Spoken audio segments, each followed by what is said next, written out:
Ini sekarang Sasuke lebih berani ke pinggir jurang ya. Oke, gue juga akan seperti dulu. Gue akan menuju ke pinggir jurang juga ya. Gue masih pengen nge-cash besok, tolong. Tidak.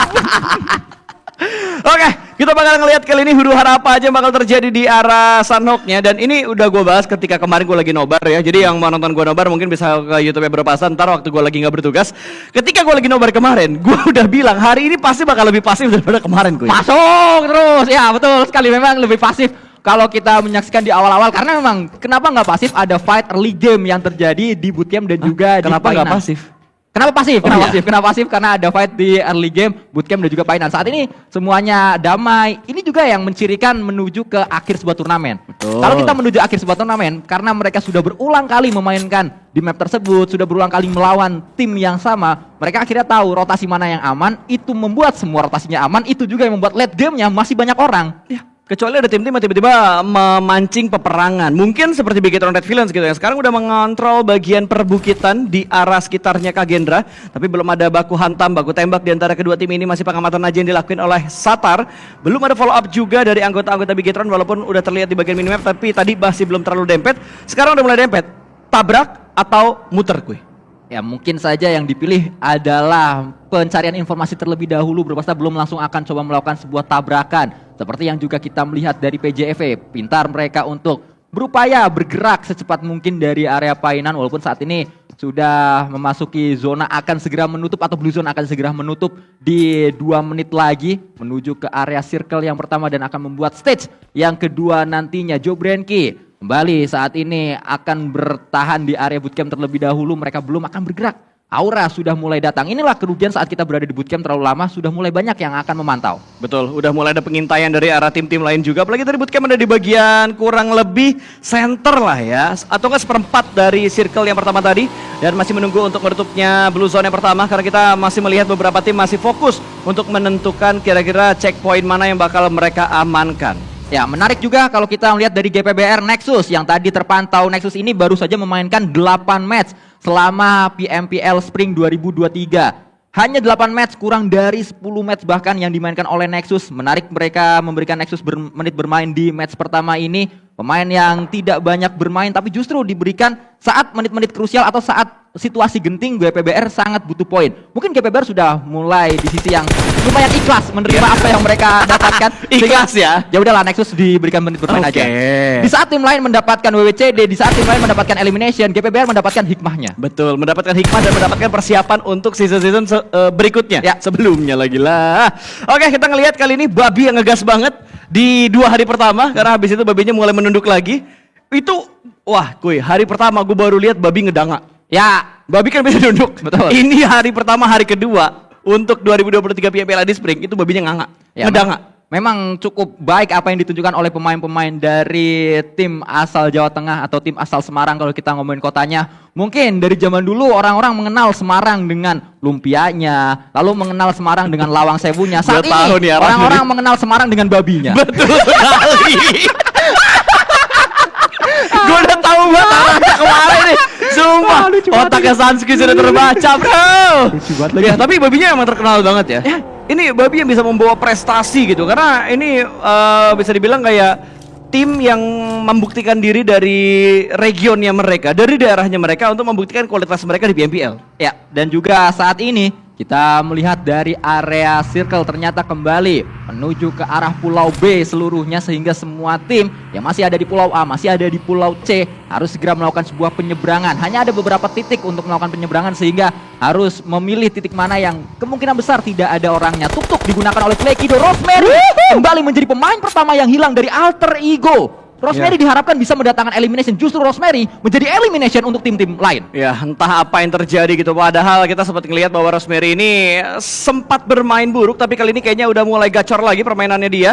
Udah mulai gacor, tapi tiba-tiba ngedrop lagi ya. Namanya grafik kita nggak ada yang tahu, tapi sepertinya HFX bakal kompet bertemu dengan tim alter ego, di mana kali ini akhirnya berhasil berhasil mendapatkan sebuah trade knock dan sepertinya tertembak juga satu pemain dari HFX dan follow datang dari bagian belakang. Ada respon dari Okta, namun Okta masih belum bisa mendapatkan korban yang berikutnya. Terlalu jauh dari seorang Fnatic kali ini. HFX bakal langsung dobrak menuju ke arah Okta, belum ada backup yang on point dari bagian belakang sana, tapi Fnatic bakal terlihat di bagian belakang. Nah, agensi diamankan oleh Okta. Okta lagi-lagi menunjukkan sebuah permainan sangat-sangat baik, mendapatkan dua pemain dari HFX Sanskui. HFX masih terus berupaya dengan utility terlebih dahulu saat ini membatasi pergerakan dari pemain-pemain Alter Ego. Terlihat di belakang masih ada Fnatic, tapi Fnatic mengerjakan tugasnya dengan sempurna, mendapatkan knockdown kembali menuju ke arah HFX, membuat HFX kembali sempit pergerakan mereka. Hanya sisa satu yang masih bertahan. Di sisi lain Alter Ego ada dua pemain yang akan segera datang. Tapi granat bakal dimasak, dilemparkan menuju ke arah HFX, tapi bakal di-cancel sepertinya sudah selesai dalam melakukan proses revive kali ini. Heaven bakal memberikan backup, tapi satu orang lagi-lagi tertangkap. Alter Ego tumbang satu anggota mereka dan hanya menyisakan Fnatic seorang diri yang sudah mulai bergerak mendekat menuju ke arah pertahanan dari HFX.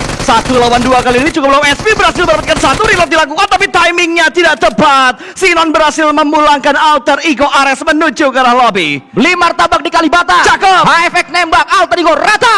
Aduh. Alter Ego sepertinya masih harus beradaptasi dengan nama baru mereka.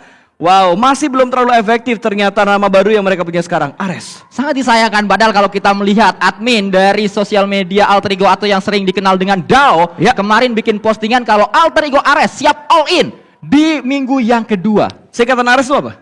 Enggak, apa tuh? Gue nanya lu. Enggak ada ya? Itu katanya Dewa Perang. Oh, Dewa Perang. Katanya begitu. Atau Ares jadi singkatan jadi Ares. Res istirahat. Oh iya. Res. Ya, Alter Ego istirahat dulu deh gitu. Tapi kebanyakan istirahat kayaknya ya. Ya, kita lihat terlihat dari poinnya. Ya. Lihat Saat dari ini poinnya. memang masih ada peluang karena Alter Ego masih menjadi tim yang berada di klasemen atas. Tapi betul. kenapa kita membahas Alter Ego seperti ini? Karena mereka di bawah ekspektasi masyarakat. Banyak yang berekspektasi kalau tim ini kalau nggak di posisi pertama, ya posisi kedua. Kayaknya nggak cuma mereka deh yang punya banyak ekspektasi dari masyarakat tuh. Ya, ada juga tim PJEV yang ekspektasi masyarakat begitu besar. Bahkan saat ini Zuxi coba untuk bisa mendapatkan satu knockdown pertama dan berhasil. Microboy ternyata didapatkan. Pinky tadi berhasil diamankan, namun trade knock-nya terjadi dan lagi-lagi Red Webs menjadi korban pertama, menjadi pemain pertama dari PJV yang di-knock oleh tim lawan. Beberapa kali bahkan battle mereka di bootcamp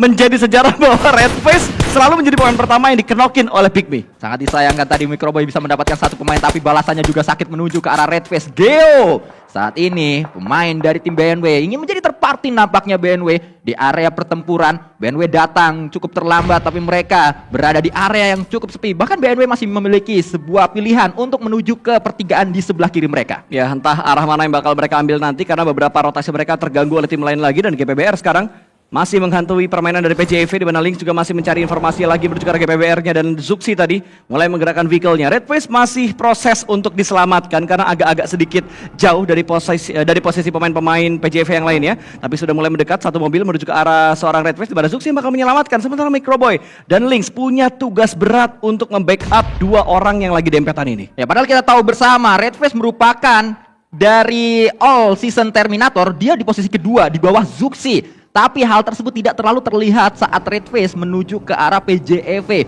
Belum maksimal memang apa yang ditunjukkan oleh pemain-pemain PJEV. Mereka masih terus berupaya untuk kembali berkembang. Bigetron datang menuju ke arah Kagendra. Kagendra bersiap, Spasal tumbang. Masih ada Liquid, masih ada Ryzen di sana, masih ada Satar. Tapi ternyata satu kembali bisa didapatkan, mungkin betul saja.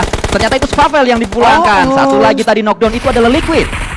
Ya, sayang banget dua pemain dari Bigetron tumbang. Bahkan Liquid sudah dipulangkan ke arah lobby. Kali ini Bigetron hanya menyisakan satu pemain saja, masih bersembunyi di balik sebuah smoke. Ada 4-5 smoke yang mereka pop up, dan RRQ akan membayangi fight ini. Ryzen masuk ke dalam rumah memang, tapi ada yang melakukan di bagian luarnya, melakukan sebuah shoulder pick menuju ke arah pemain dari tim Kagendra. Masih ada lemparan granat yang bakal dilemparkan menuju ke arah seorang Ryzen. Smoke bakal dilemparkan juga ke arah dalam sana. Playboy diamankan, ternyata bukan RRQ melainkan GPX terlebih dahulu yang mengganggu fight tersebut.